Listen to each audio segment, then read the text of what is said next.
2 миллиард сом кусат деп жатат. Райым эч нерсени уурдабаса, анда эмнени кустуруп атат сиздин оюңуз дейт. Аны Ташиевден сураш керек. Ошол эсептеп атат. Квартираларын дагы ошол алып атат. Кимге беришин дагы ошол чечип атат.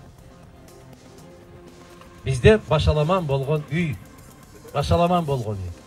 Мына ошол Васильевкадан той тамаша болуп калганда ата-энелер, айрыкча жеңелер, аяштар үйүңөргө чук этпей отуруп тургула деп мына Озерныйга тойго кетесиңер, келери келгенче келип үйүмдү тааныбай каласың го.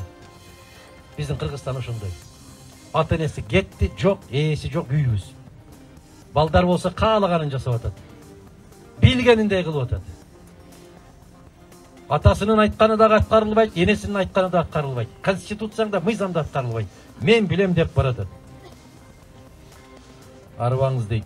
Адакаң Дүйсөнбаевич, биз эл сизди дайыма парламенттик президент шайлоодо шайлап келгенбиз, а сиз дайыма өтүп жүрдүңүз. Сиз биздин рахмат, элдик президентсиз дейт. 10 жылдан бери болгон президентсиз дейт. Эч кандай президент бизге болгон жок. Кеткен президенттердин баары бир туугандары үчүн, кудалары үчүн болушту.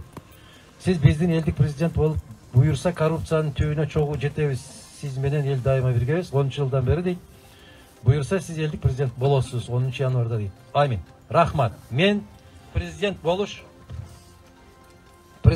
максатым эмес. Кече бирөө суроо берип атат. Президент болбой калсаңыз, Садыр Жапаров айтты дейт, ал бизнес менен кайра бизнеске кайтам деп айтты. Сиз эмне кыласыз дейт.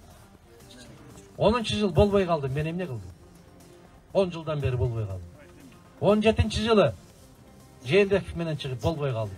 Эмне болду? Эч нерсе болбойт. Ушундай эле кар жаайт. Ушундай эле мындай буак басат. Эртең тал көгөрөт. Гүлдөр чыгат. Силер дарбыз эгип баштайсыңар. Бирөө карам эгет.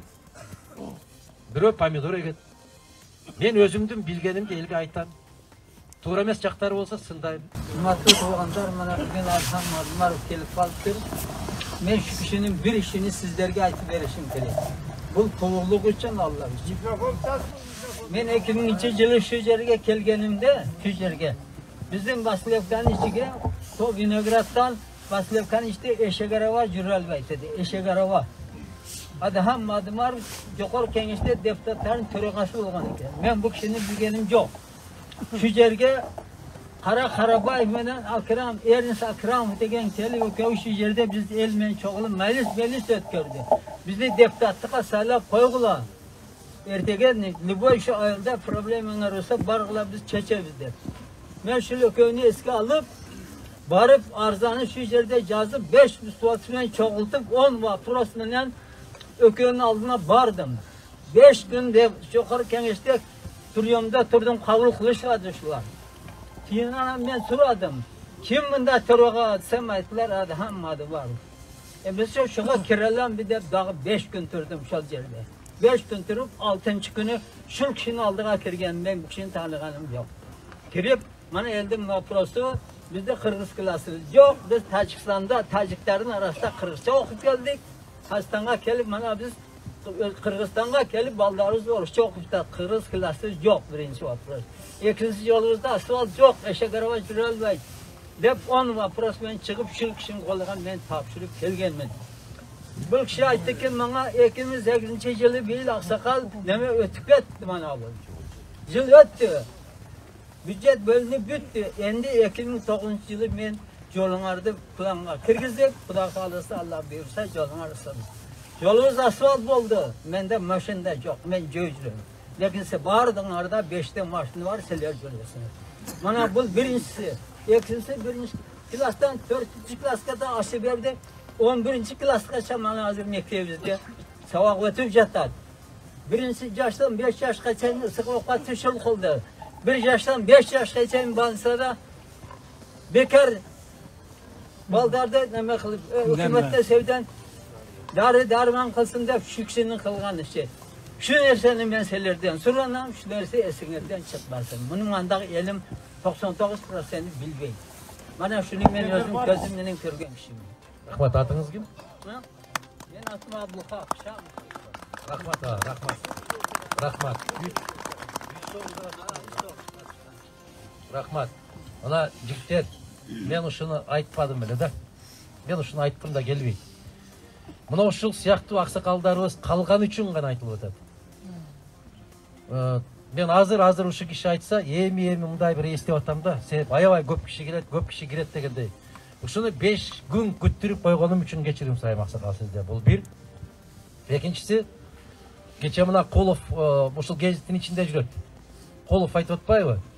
Ушул сыртта, Россияда кыргыз паспорт, кыргыз дипломдорун эч албайт эле, кыргыз жарандары Россияга барса, кайрадан праваңды тапшыр, кайрадан медициналык окуу жайды бүт, кайрадан мугалимдикти бүтүр, бухгалтер бол, инженер бол, ким болсоң ошол бол, дипломуңду тааныбайт эле. Мына ушу киши менен дагы Михаил Ефимович Фратков менен дагы бир эле Душанбеде олтуруп, Душанбедеки жыйында ошого кол койдуруп алганбыз да биз. Менден көп сурайт, эмне кылып койдуңуз депчи.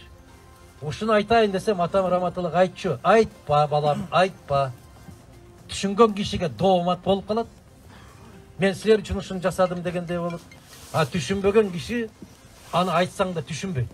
Экинчиден, Алланын алдында сооптон куруп каласың балам, айтпа дечү эле. Сизге окшогон аксакалдар бар экен, ушуларды эстеп айтып жүргөн сиздерге рахмат, аксакал. Бар болуңуз, көп жашаңыз. Байкоочу болуп киргенимде 2 жолу мени ушунда колунан жетилебешке чыгарып жүргөндүр. Негеки биздин элге бюллетень бербестен сени спиада жок деп башкаларга берип жаткандар. Бактаке. Жетилеп чыгарып жүргөндүр. Мына буларның кайдан бизде демократия, кайдан бизде жашоо болду. Мындай адам борбу? 3 согушка катышып, аларды жеңип келип, ушул жерде өзүңүздүн балдарыңызды, кыздарыңызды жеңилбей атасызбы? Бул өтө өкүнүчтүү. Фин согушунда болуптур, Улуу Ата мекендик согушта болуптур. 3-чүсү кайдагы согушта болду? Мен Тажикстанда, Баткенде, Кыргызстанда болгом. Баткен согушуна катышыптыр.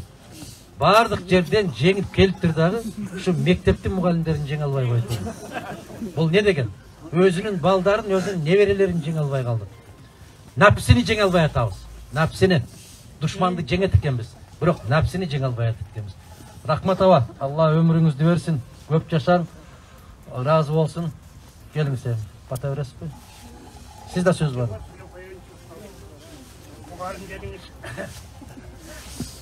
Саламатсыздар, урматтуу айылдаштар. Мына биз тарыхта болуп көрбөгөндөй түрдүү учурларга туш келип атабыз. Чынында эртең 10 январда биз өз келечегибизди аныктай турган жоопкерчиликтүү күнгө келе жатабыз. Муну жөнөкөй эле бир шайлоо катарында ойлобостон өзүбүздүн келечек үчүн, бала чака үчүн боло турган бир келечек үчүн шайлоо болушуну биз эстен чыгарбайбыз. Бул жөнүндө айтылып атат. Бирок жанагыда сөз болгондой, ыйманыбыз менен кичине ойгонолу туугандар. Себеби бизди ойготпостон, бизди 30 жылдан бери бизди грубо айтканда бизди артисттер башкарып келип атат.